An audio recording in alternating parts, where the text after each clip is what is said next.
સજાનંદ સ્વામી મહારાજની જય, અક્ષર પુરુષોત્તમ મહારાજની જય, શ્રી શાસ્ત્રીજી મહારાજની જય, શ્રી યોગીજી મહારાજની જય, પ્રગટ ગુરુ હરિપ્રસાદ સ્વામી મહારાજની જય જય જય, પ્રગટ ગુરુ હરિ પ્રબોધ સ્વામી મહારાજની જય જય જય, હરિપ્રબોધમ પરિવારની જય જય જય, દાસના દાસ થવાની જય જય જય.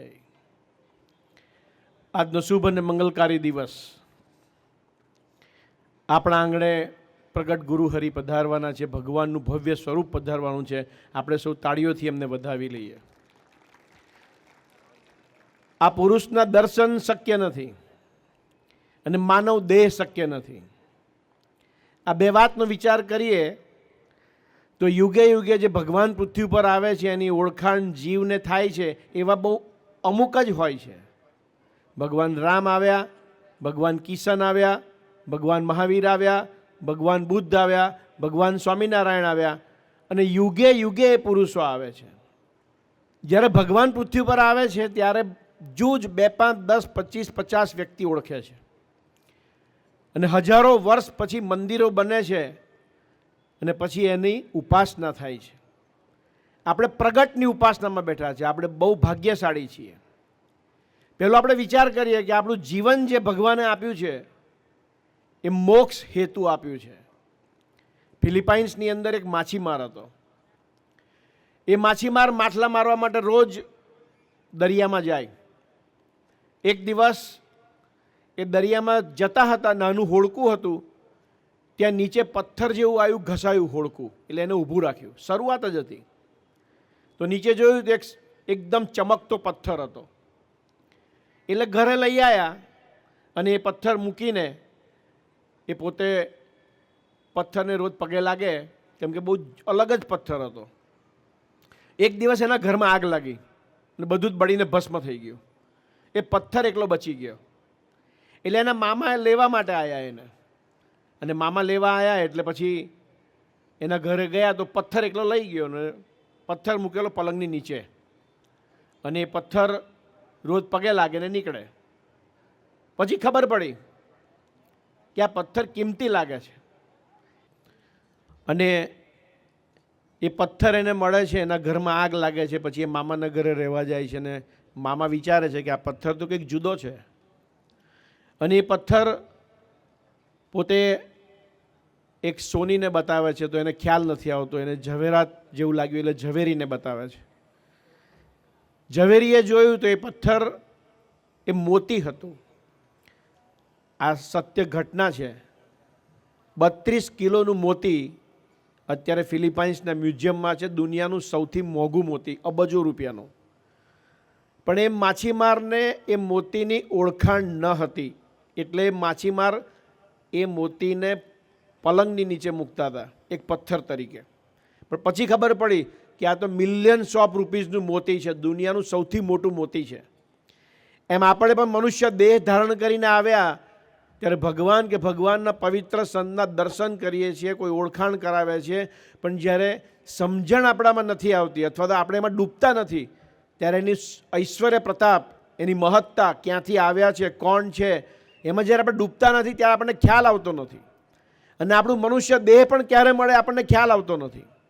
તો આવા પુરુષો 249 વર્ષ પહેલાં જ્યારે ભગવાન સ્વામિનારાયણ પૃથ્વી પર આવ્યા ત્યારે પણ એ યુવકોની સાથે રમતા હતા. કાઠિયાવાડની અંદર યુવકોની રક્ષા કરતા હતા, જે કામ ગુરુ હરિપ્રસાદ સ્વામી અને ગુરુ હરિ પ્રબોધ સ્વામીજી આજે બી કરી રહ્યા છે. દાદા ખાચર 13 વર્ષની ઉંમરના હતા. એમના પિતાશ્રી એભલ ખાચર એ પોતે 28 વર્ષ દાદા ખાચરના દરબારમાં ભગવાન સ્વામિનારાયણ રહ્યા. 28 યર્સ.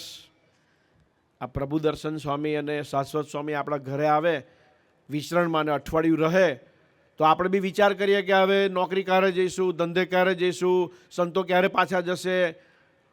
પણ 28 વર્ષ દાદા ખાચરના દરબારમાં રોજ 500-1000 માણસનું રસોડું હોય, 200-200 સંતોના મંડળ હોય, વારાફરતી આખા ભારતમાંથી આવતા હોય અને દેશ વિદેશના હરિભક્તો તો આવતા જ હોય. તો કેટલા વર્ષો સુધી દાદા ખાચર અને એમના ફાધરે સેવા કરી, પણ સેવા ક્યારે અફળ જતી નથી. દાદા ખાચર જ્યારે ધામમાં ગયા ત્યારે એમની પ્રોપર્ટી ડબલ હતી. પણ એ મહત્ત્વનું નથી. મહત્ત્વનું એ છે કે દાદા ખાચર 13 વર્ષની ઉંમરના હતા અને એક ત્યાં બડલીના ભાણ ખાચર એક પ્રોગ્રામ રાખ્યો અને મેભલ ખાચરને કહ્યું કે તમારે દાદાને લઈને આવવાનું છે. ભગવાન સ્વામિનારાયણ 30 કિલોમીટર દૂર વિચરણમાં હતા. ત્યાં દાદા ખાચરની રક્ષા માટે ભગવાન સ્વામિનારાયણ માણકી ઘોડી લઈને રિટર્ન આવ્યા અને જીવુબા લાડુબા બંને બહેનોને કહ્યું કે દાદાને એ મહેફિલમાં જવા ના દેશો, દાદાને મારી નાખવાનો પ્લાન બનાવ્યો છે. જો ભગવાન તો ભક્તની નિરંતર રક્ષામાં જ છે. એટલે એભલ ખાચર અને દાદાને વાત કરી કે મહારાજની ઈચ્છા નથી. મહારાજે જાતે વાત કરી કે આજે ના જતા, પણ એક માન ખાતર, એક સંબંધ ખાતર એ પહોંચી ગયા બડલીના ભાણ ખાચરને ત્યાં. આપણે પણ જ્યારે ભગવાન કે સાધુ આપણને રોકે ત્યારે પણ આપણું મન બુદ્ધિ એવા છે કે જો એનો યથાર્થ નિષ્ઠા ના હોય તો આપણે આપણી રીતનું જ જીવન જીવીએ. સ્વામીજીનો એક પ્રસંગ છે કે તમાકુના એક વેપારી ઓળના એક હરિભગત સાથે સ્વામીજીએ બોલાયા ત્યારે કહ્યું એ ભગતે કે મારા બહુ મોટા વેપારી બેંગ્લોરથી આવ્યા છે અને મારે એમને કયા પ્રમાણે મારે ત્યાં જવું પડશે. સ્વામી કે પહેલાં હરિધામ આવી જાઓ. પણ ગયા અને એક્સિડન્ટ થયો. સ્વામીજી બીજે દિવસ ખબર લેવા ગયા, કેવું રહ્યું? એમ આપણે બી એવું જ હોય, જ્યાં ના જવાનું હોય ત્યાં પહેલાં જવાનું મન થાય. એમ દાદા ખાચરને બંને પહોંચી ગયા અને તે જમાનામાં આપણને ખબર છે કે દારૂ સહજ વસ્તુ છે. મહેફિલમાં પીરસાયો, દાદા ખાચરને ધરવામાં આવ્યો પણ એમાં ઝેર આપવામાં આવેલું. દાદાએ ગ્લાસ લીધો કેમ કે બડલીના ભાણ ખાચરે કીધું કે મહેફિલમાં અમારું અપમાન ના થાય, પીવું પડશે. ત્યાં ભગવાન સ્વામિનારાયણ ગ્લાસ પર ઊભા રહી ગયા, દર્શન આપ્યા કે દાદા ગ્લાસ પીતા નહીં, ઝેર છે અંદર. અને એમને એમના ફાધર એભલ ખાચરને કીધું કે લો મરવું હોય તો તમે પીઓ, હું નહીં પીવું. અને તે દિવસે તો રક્ષા થઈ ગઈ, ભગવાને રક્ષા કરી. પછી ભગવાને કહ્યું કે ફરી ક્યારેય કોઈ મહેફિલમાં ના જતા. 2 દીકરા બરોડાના આવેલા, ફોરેન જતા હતા અને ફર્સ્ટ ટાઈમ જ આવેલા અને સ્વામીજીને દર્શન કરીને નીકળીએ. સ્વામીજીએ કહ્યું કે ત્યાં જાઓ તો સારા મિત્રો રાખજો, સભામાં જજો અને ખોટા રસ્તે ના જતા, કોલેજમાં પણ સારા મિત્રો રાખજો. ત્યાંના બોન મિત્રો ના રાખતા, કેમ કે બોન ત્યાંના મિત્રો હોય એ તો સહજ અવસ્થામાં ખાતા પીતા ફરતા હોય જ. એમાંના બંને મિત્રો કોલેજમાં, બંને ભાઈઓ ગયા તો એક નાનો હતો તે જ્યારે પૂરું થઈ કોલેજ ત્યારે કોલેજના મિત્રોએ પાર્ટી રાખી. તો નાનાએ પેલા મોટાને યાદ કરાવ્યું કે જો સ્વામીજી આપણે ના પાડી છે, પાર્ટીમાં જવાનું નથી આપણે. ને છતાં પણ પેલાએ કીધું કે આપણે ક્યાં પીવું છે, આપણે જવાનું. ત્યાં બંને ગયા, પેલા બધાએ ડ્રિંક્સ લીધું અને પેલા બે કે અમે નહીં પીએ, અમે સ્વામીજીને વચન આપીને આવ્યા છે. થમ્સઅપ તો પીવાય ને, એમ કે થમ્સઅપ પીઓ.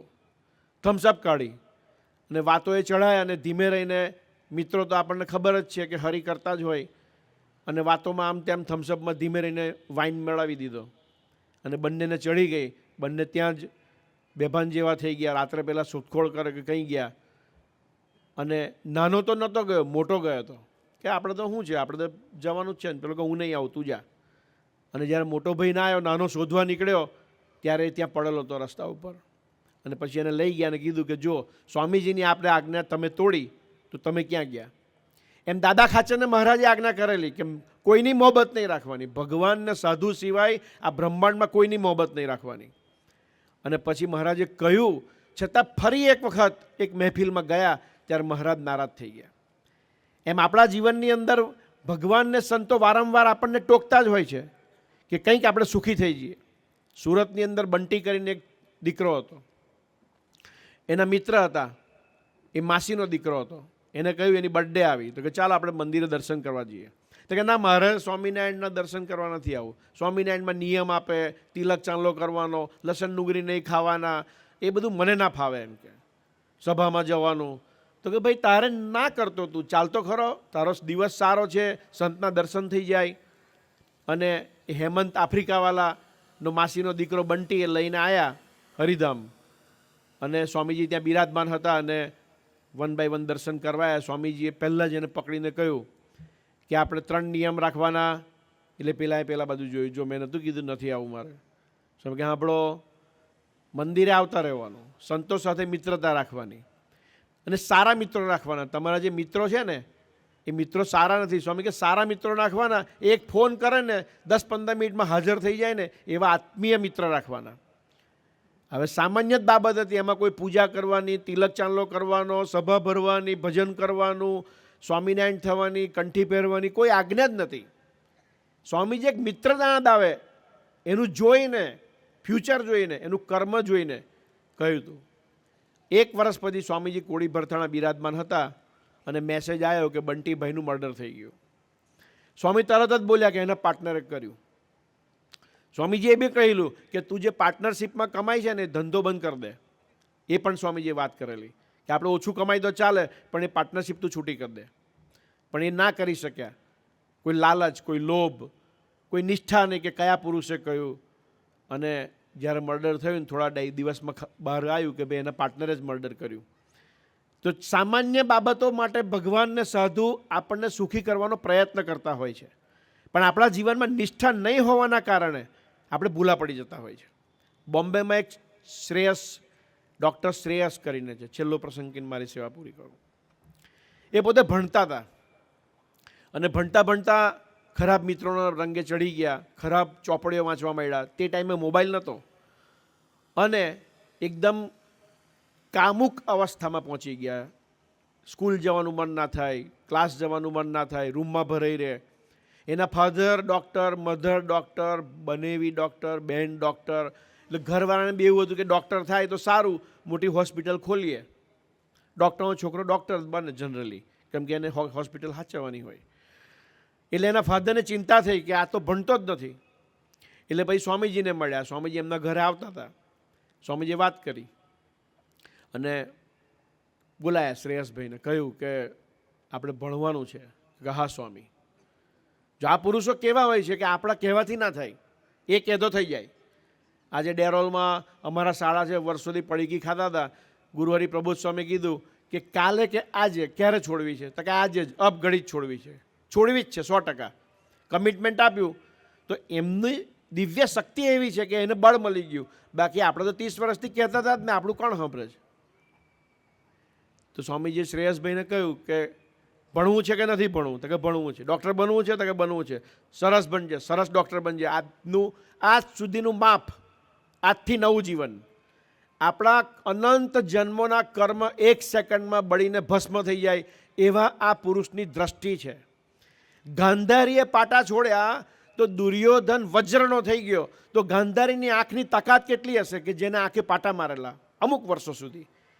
તો એની આંખની તાકાતથી જો વ્યક્તિ વજ્રનો થઈ જાય તો ગુરુહરિ પ્રબોધ સ્વામીની દ્રષ્ટિ આપણી પર પડે તો આપણે ગુણાતીત થઈએ કે ના થઈએ?